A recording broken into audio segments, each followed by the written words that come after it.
Good morning, students. Here we have to discuss the HTTP and HTTPS.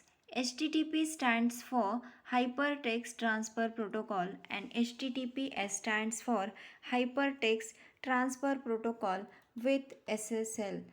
During this discussion, we have to discuss today the what is internet, OSI model and TCP/IP model, HTTP protocol, HTTPS protocol, and the finally is the conclusion.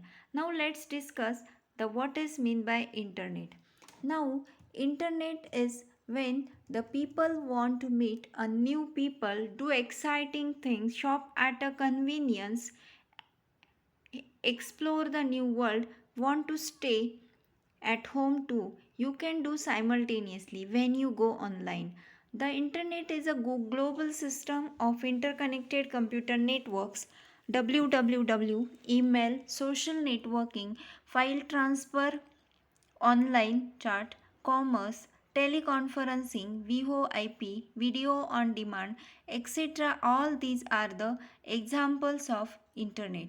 Internet is a tangible network of computer sharing and exchanging information with the help of protocols. Now let us discuss what is meant by the protocol. Internet protocol is a form of etiquette prescribed guide for conduct or action. Computers have to know in advance exactly how information is to be exchanged and precisely what the format will be.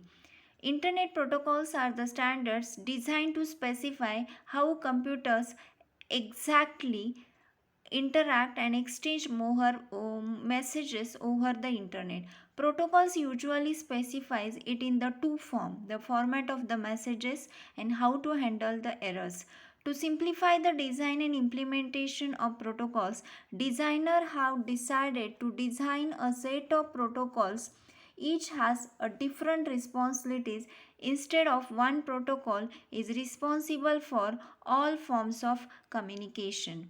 Now let us discuss with the OSI model. OSI model is the model having the different 7 layers. In this model, basically the particular user can transmit information and that information can be received by the user as it is required. In this layer, the first layer is the application layer. In the application layer, it will provide a functionality to provide a services directly to an application program. Second one is the presentation layer. Presentation of information to a user in a format that user will understand. Third layer is the session layer. It will controls the user to user dialogue. It's a direction and we call it as also synchronization. Fourth layer is the transport layer. It raises the quality of service provided by the network to the level required by user.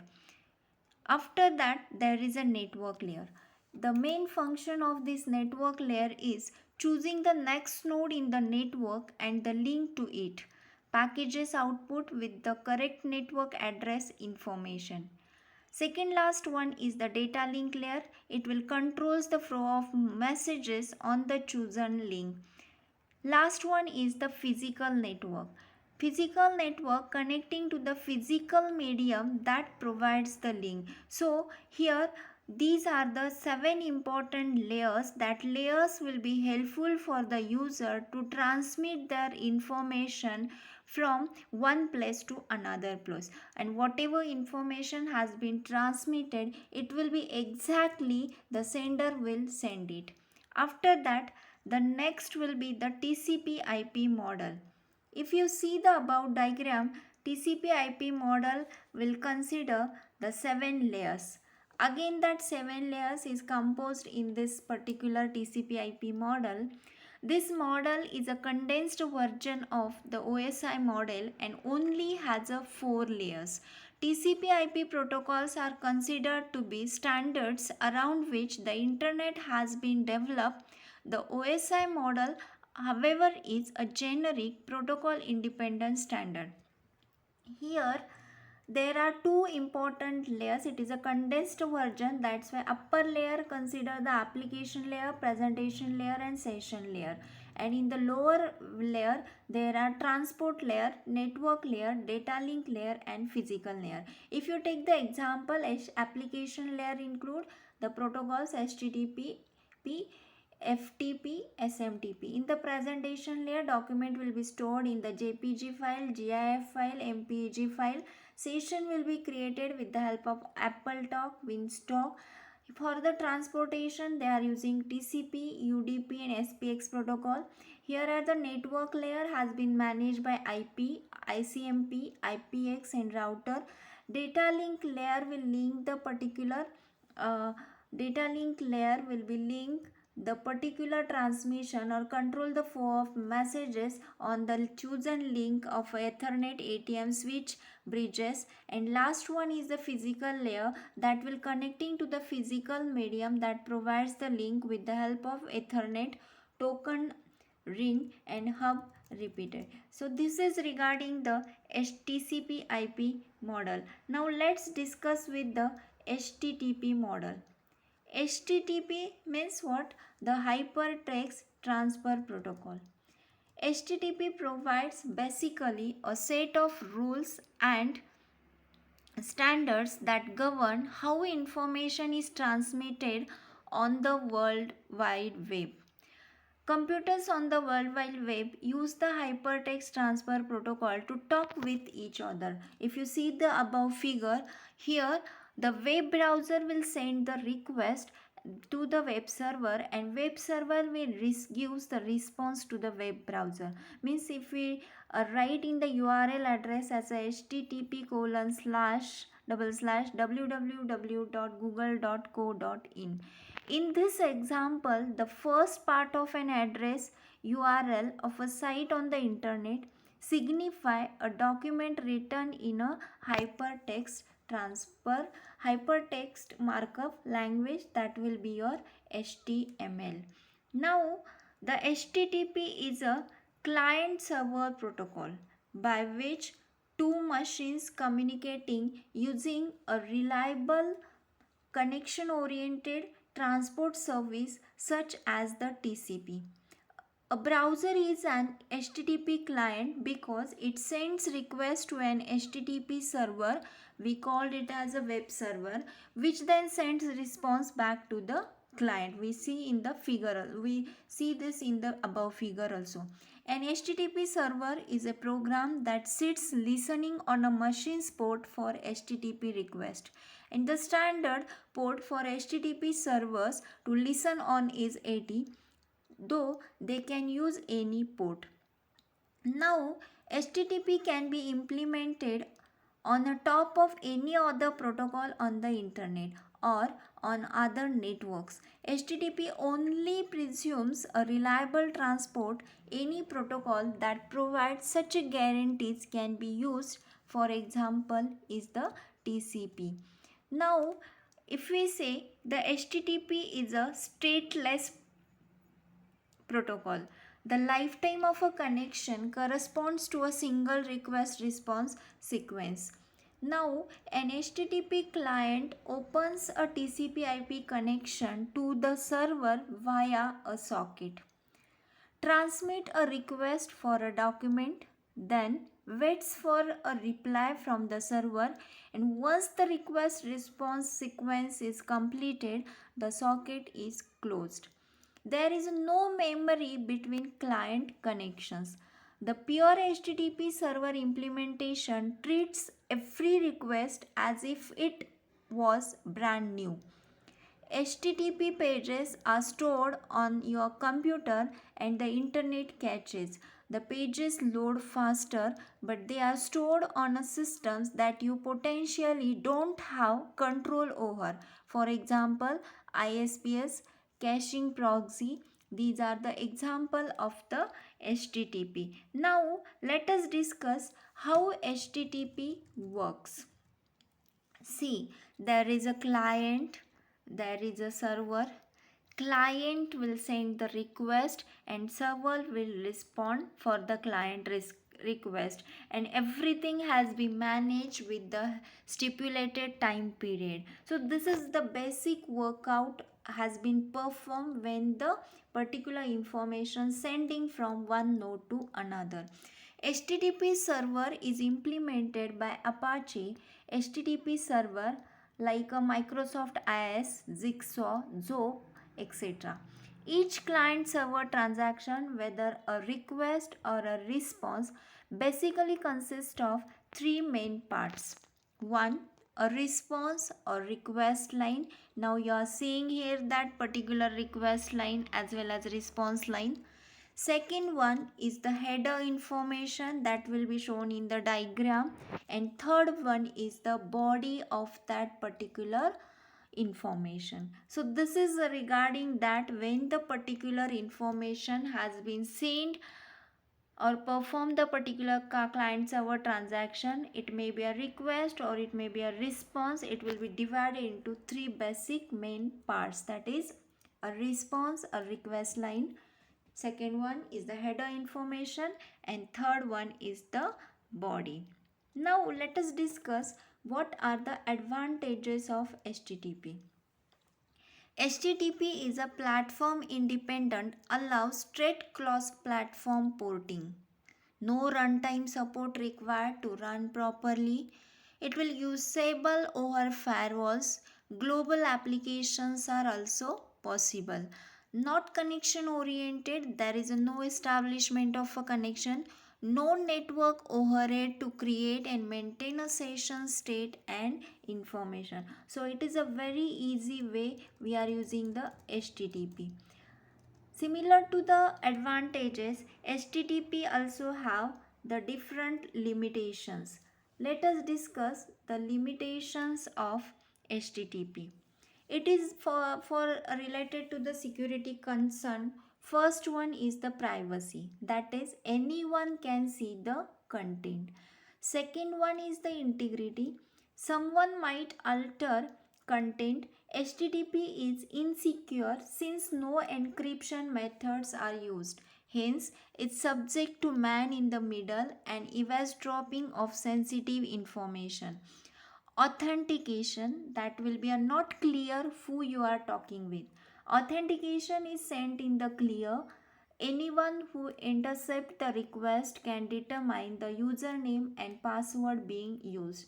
So, for the security concern, these are the three important limitations, that will be privacy, integrity, and authentication.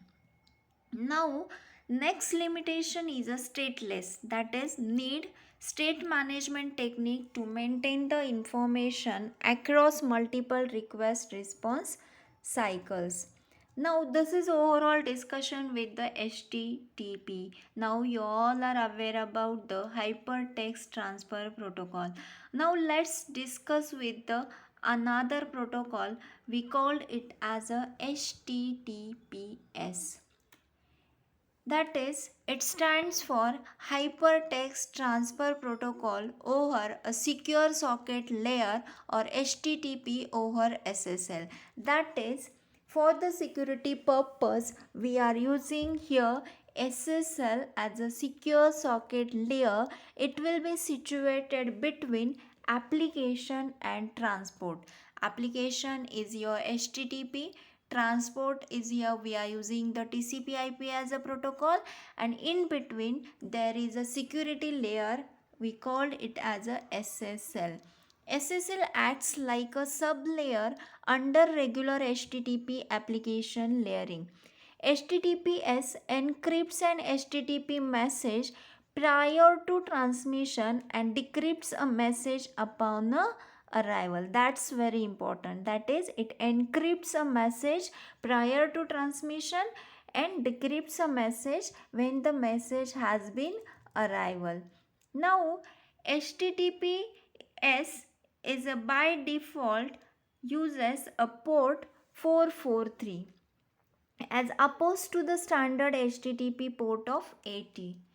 URLs beginning with HTTPS indicate that the connection between client and browser is encrypted using SSL. See this example, that will be a HTTP colon double slash login dot yahoo dot com slash config slash login underscore verified to question mark and dot srsc equal to ym. This was the URL beginning with the HTTPS, that will be indicate that the connection between client and browser is encrypted using the SSL.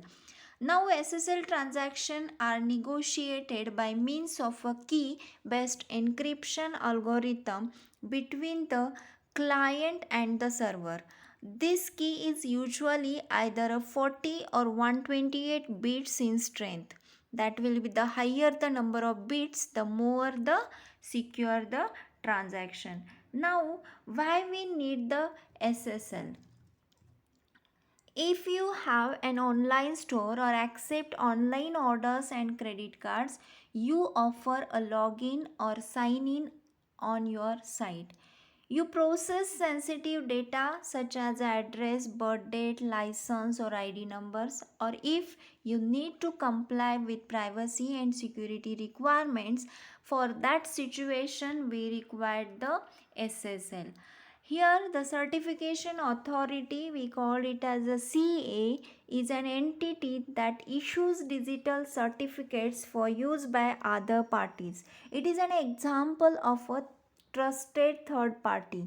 For example, VeriSign, Tweet, Trust. These are the certified authorities are used to give the certification for the SSL. Now, ability to connect to server via HTTP secure consists of generating key, generating certificate signing request, then generating self-signed certificate. After that, certificate authority sign the certificate, and last configuring the web server. Basically, this is the requirement of the SSL, or we require the SSL for this. Now, see this diagram. This is a diagram of SSL functioning. Already we are discussed in the previous video, that is SSL, but let us discuss it again. See, there are total 6 procedures. It will be shown in the diagram as a 1, 2, 3, 4, 5, 6.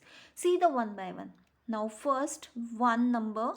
When any modern browser is installed, it is sent with the several issuer certificates, that will be the certificate authority issuer certificates.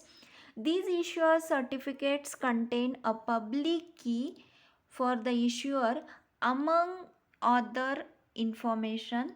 Then second, when a web browser decide to use a SSL, he needs to purchase a certificate that is signed using the CA's private key.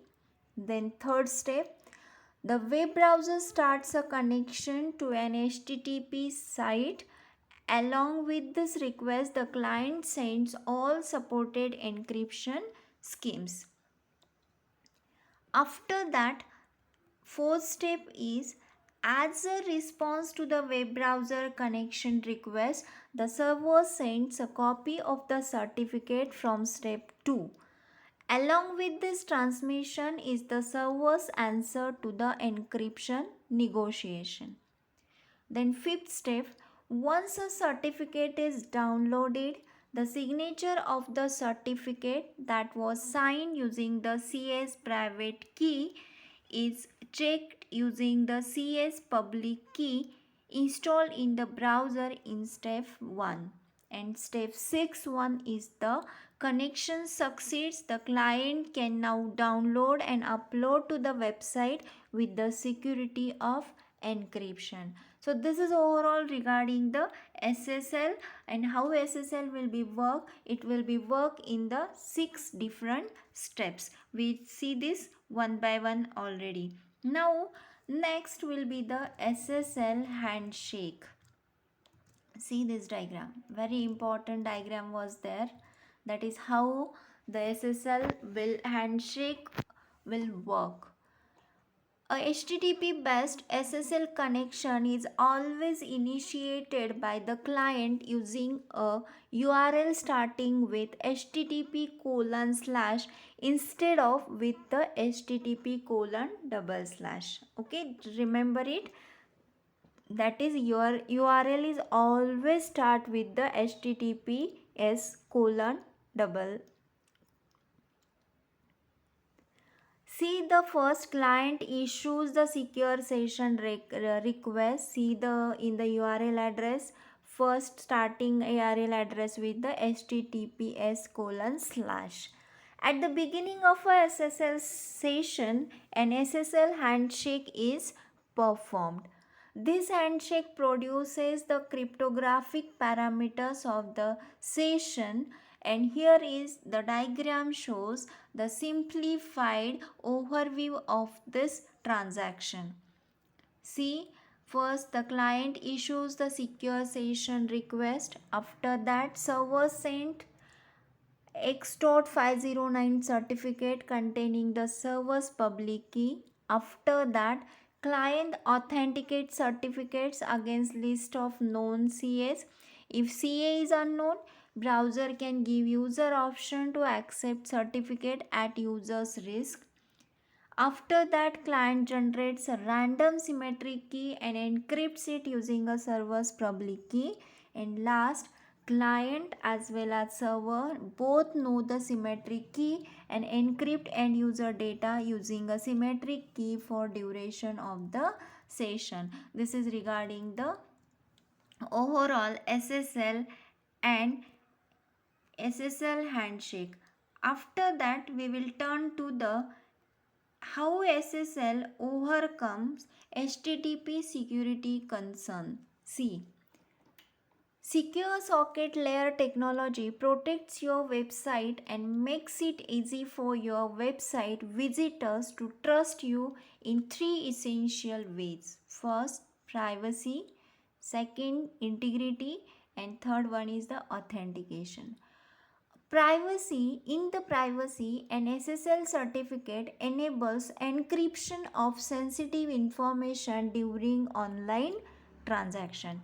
In integrity, a certificate authority verifies the identity of the certificate owner when it is issued. And in authentication, each SSL certificate contains unique authenticated information about the certificate owner. Now, similar to the limitations of HTTP, HTTPS also have a few limitations. An HTTPS server can only provide one virtual host behind a single socket as opposed to multiple ones behind an HTTP socket. This is because all security negotiation takes place before the HTTP protocol starts, and hence before the server knows which URL the client is asking for. Here, the HTTP server can provide the only one virtual host. Now, HTTP cannot prevent stealing confidential information from the pages cache on the browser. Since in SSL data is encrypted only during transmission of the network, it is in clear text in the browser memory. And last, HTTPS is slightly slower than HTTP. That is, HTTPS adds computational overhead as well as network overhead, and that's why it is a slightly slower than the HTTP. And last, we have to conclude that the HTTP network protocol is a fundamental to the way the World Wide Web works, and the encryption involved in HTTP adds an essential layer if confidential information or sensitive data are to be exchanged over the public internet. Hence, if a website ever asks you to enter your credit card information, you should automatically look to see if the web address begins with the https://. If it does not, there is no way you are going to enter sensitive information like a credit card number. That what we say, https is more secure as http, and we have to see if our transaction was secure, we have to use the http. So that's all regarding the http and https. Thank you.